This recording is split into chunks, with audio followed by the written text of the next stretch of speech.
Welcome to Sundays with Sandy, a new segment on Last First Date Radio where we believe it is never too late to go on your last first date. I'm your host, Sandy Weiner. I'm a dating and relationship coach, a communications and boundaries expert, and I want you to go on your last first date. Are you dating with an avoidant attachment style? Most articles and videos out there talk about what to do if you're dating an avoidant, but there aren't many that discuss what to do if you are the avoidant. I'm going to share what to do if you're a person who tends to avoid intimacy or gets scared when somebody gets too close when you're dating or in a relationship. What is avoidant attachment? Let's begin with that. Well, if you grew up in a home with parents who were very rigid and emotionally distant, maybe they were really busy, they didn't allow your feelings to be expressed, and they left you alone to deal with all those feelings, especially the hard ones, you probably developed an avoidant attachment style. This is one of the insecure attachment styles that are defined by psychologists. As an adult, you may appear confident and self-sufficient, but in relationships, it is very difficult for you to get really close to a partner. And that makes it challenging both for you and your partner to develop a healthy and intimate relationship. So how do you work with your avoidant attachment style when you're dating? Number one, be aware when you begin to create distance in a relationship.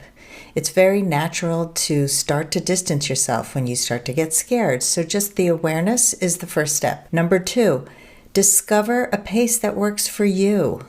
Somebody else might be on a different timeline and want to move the relationship faster. But if you need to take it slow, then speak up and tell your partner, your date, that you do better with slow and steady. If you explain why that is true for you, it's going to go a long way to helping your partner understand that you're not just going to run away, but you're actually moving at a pace that works. Number three, slowly increase your tolerance for intimacy and closeness.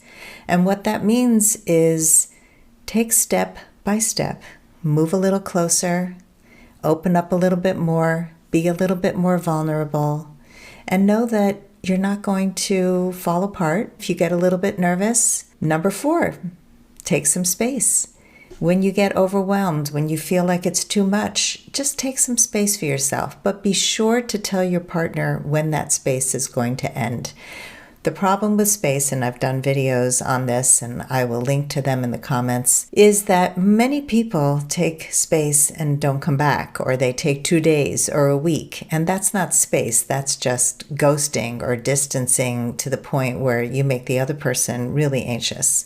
So take some space, but really be careful about defining what that space means. Number five, tame your inner critic. Your inner critic is created to keep you safe, especially when you're young. And if you grew up as an avoidant, you were left alone a lot, speaking up and sharing feelings was not safe. And so your inner critic is going to say, don't share, take some distance, stay away. It's safer not to be in a relationship. Stay home with your cats, with your dog, be with your friends, but don't get into a romantic relationship. It is not safe.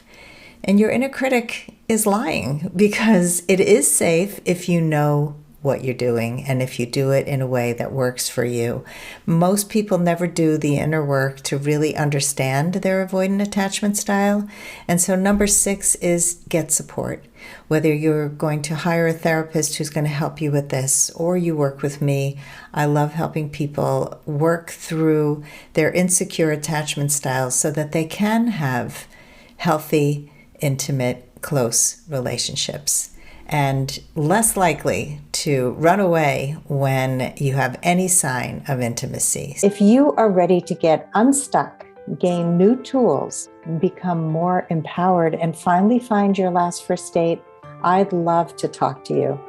Fill out an application to be considered for a complimentary half-hour love breakthrough session at lastfirstdate.com/application. That's lastfirstdate.com/application. I look forward to talking to you soon.